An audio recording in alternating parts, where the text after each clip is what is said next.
वक्त की सबसे बड़ी खबर बिहार के दो शेर कहे जाने वाले मनीष कश्यप और पवन सिंह के बारे में आ रही है। और कहा जा रहा है कि मनीष कश्यप ने भारतीय जनता पार्टी से अलग होने के बाद फिर वही ब्रह्मास्त्र चल दिया है जो कि उन्होंने भारतीय जनता पार्टी ज्वाइन करते वक्त चला था। और मनीष कश्यप जब भी भारी संकट में होते हैं तब वह ब्रह्मास्त्र चला देते हैं और उनके ब्रह्मास्त्र चलाने के बाद विरोधी चारों खाने चित्त हो जाते हैं। इसी बीच एक बड़ी खबर आ रही थी कि पवन सिंह मनीष कश्यप के साथ जनसुराज में शामिल होने वाले हैं। जब हमने इसकी सच्चाई पता लगाई तो सच्चाई कुछ और ही निकल के सामने आई है।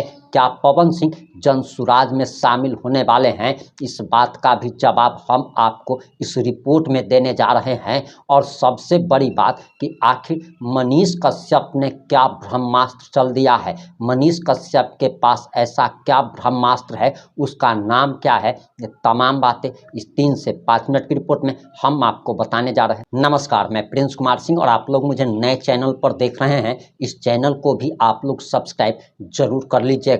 अब वापस आते हैं अपनी खबर पर और आपको हम सबसे पहले पवन सिंह के बारे में बताने जा रहे हैं। उसके बाद हम आपको मनीष कश्यप के बारे में भी बताएंगे। सबसे पहले आपको ये बताते चले कि पवन सिंह के बारे में कहा जा रहा था मनीष कश्यप से मुलाकात के बाद कि दोनों शेर जो हैं जनसुराज में शामिल होने वाले हैं। लेकिन पवन सिंह के बारे में जब हमने सच्चाई पता लगाई तब कुछ और ही बात पता चली है और वह काफ़ी हैरान कर देने वाली है। मनीष कश्यप के लिए झटके के समान है, लेकिन मनीष कश्यप तो भाई मनीष कश्यप हैं और उन्होंने अपना ब्रह्मास्त्र चल दिया है। और उस ब्रह्मास्त्र के आगे बड़े बड़े लोग पानी भरते हुए नजर आते हैं। मनीष कश्यप की ब्रह्मास्त्र का नाम उनकी पूजनीय माता जी है। और मनीष कश्यप जब भी संकट में होते हैं तब वह अपनी माता जी को कैमरे के सामने लाते हैं। लोग इमोशनल घायल हो जाते हैं। जो लोग उनसे गुस्सा रहते हैं वो भी कमेंट में माताजी प्रणाम, मनीष भैया आप अच्छा कर रहे हैं, वो लिखने लगते हैं।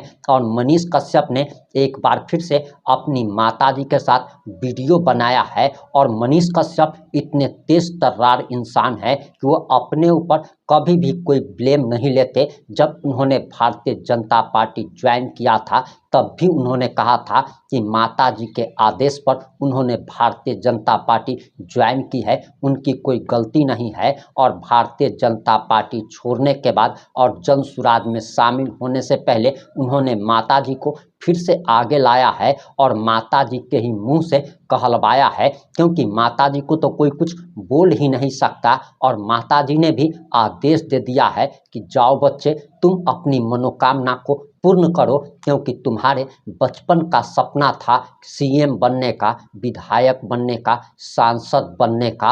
अब तुम जाओ और विधायक बनो। मनीष कश्यप की माताजी ने कहा कि उनके साथ धोखा हुआ है। आखिर किस प्रकार का धोखा हुआ है तो आप सभी जानते हैं कि मनीष कश्यप को टिकट का लालच दिया गया था और लालच में मनीष कश्यप फंस गए। और मनीष कश्यप को ना तो विधान पार्षद बनाया गया, ना तो राज्यसभा सांसद बनाया गया।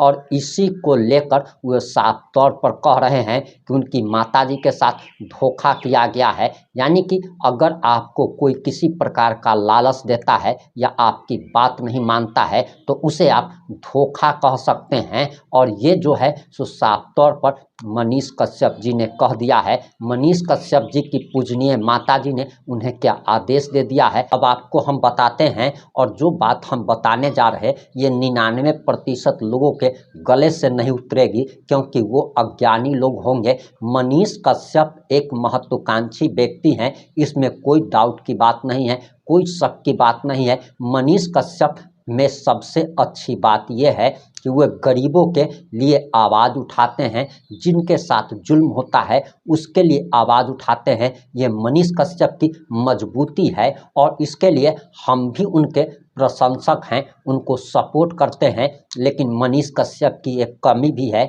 और उनमें सबसे बड़ी कमी है कि उनमें पेशेंस नाम का, धैर्य नाम का कोई चीज़ नहीं है, वो सब कुछ जल्दी पा लेना चाहते हैं, वो तुरंत सब कुछ कर लेना चाहते हैं। यानी कि मनीष कश्यप के अनुसार 9 महीने का इंतजार नहीं करना चाहिए, 3 से 4 महीने में ही बच्चा हो जाना चाहिए और ऐसा ही मनीष कश्यप कर रहे हैं। अभी उनको 1 साल भी भारतीय जनता पार्टी ज्वाइन किए हुए नहीं हुआ था, विधानसभा चुनाव की घोषणा नहीं हुई थी, विधानसभा उम्मीदवारों के नाम की लिस्ट जारी नहीं हुई थी, लेकिन मनीष कश्यप को एहसास हो जाता है कि उन्हें भारतीय जनता पार्टी टिकट नहीं देने जा रही है। इसके बाद मनीष कश्यप सामने आते हैं और वह जनसुराज में शामिल होने के लिए ग्राउंड तैयार करते हैं। ग्राउंड तैयार होता है पीएमसीएच के मैदान से और पीएमसीएच की घटना के बाद मनीष कश्यप अब खुलकर खेलने लगे हैं। जिस मोदी की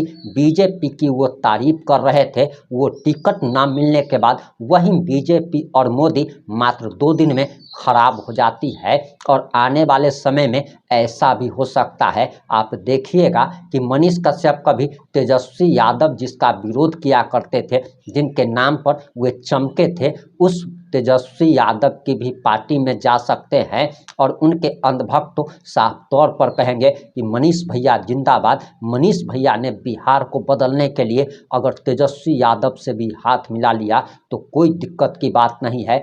इसी प्रशांत किशोर को वह भारे का टट्टू कहा करते थे, लेकिन राजनीति में तो ये सब चलता ही रहता है। नेता होने का मतलब ही है भ्रष्ट हो जाना, डबल स्टैंडर्ड का हो जाना, और यहाँ पर उस शब्द का हम प्रयोग नहीं कर रहे हैं, लेकिन आप लोग समझ गए होंगे कि हम कहना क्या चाहते हैं। और पप्पू यादव ने तो एक बार साफ तौर पर कहा था कि नेता होने का मतलब है फलना हो जाना। आप सभी जानते हैं कि पप्पू यादव जी ने क्या कहा था। खैर, अब उस बातों पर हम नहीं आना चाहेंगे, लेकिन हमारी एक ही सलाह है कि अभी से भी आप पेशेंस रखिए।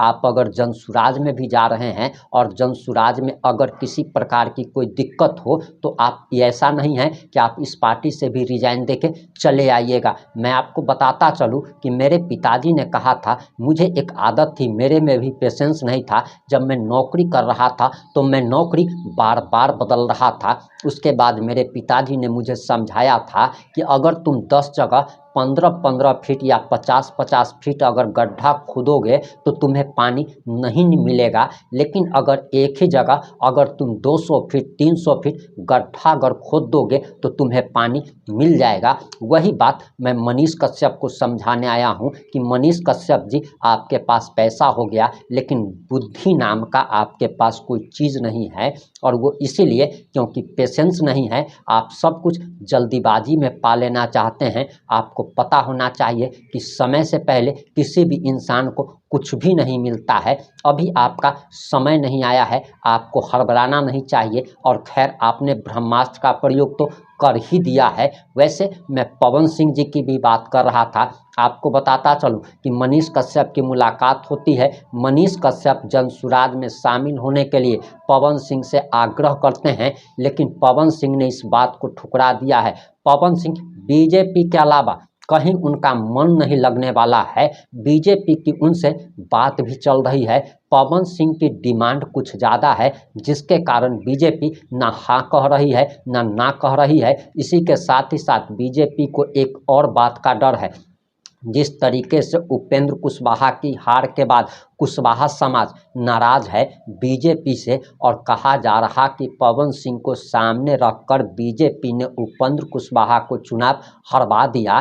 पवन सिंह को साथ लाने में बीजेपी को ये भी डर लग रहा है कि कहीं कुशवाहा वोटर नाराज न हो जाए। पवन सिंह की एक अलग डिमांड है। पवन सिंह विधानसभा की 6 सीट चाह रहे हैं और अपने लोगों को टिकट दिलवाना चाह रहे हैं, जिससे साफ तौर पर बीजेपी को खतरा महसूस हो रहा है। लेकिन पवन सिंह ने साफ तौर पर कह दिया है कि या तो वो निर्दलीय खड़ा होंगे या फिर बीजेपी के टिकट पर वो किसी दूसरी पार्टी को ज्वाइन नहीं करने वाले हैं। और ये अहम खुलासा साफ तौर पर पहली बार आपको इसी चैनल पर सुनने को मिल रहा होगा।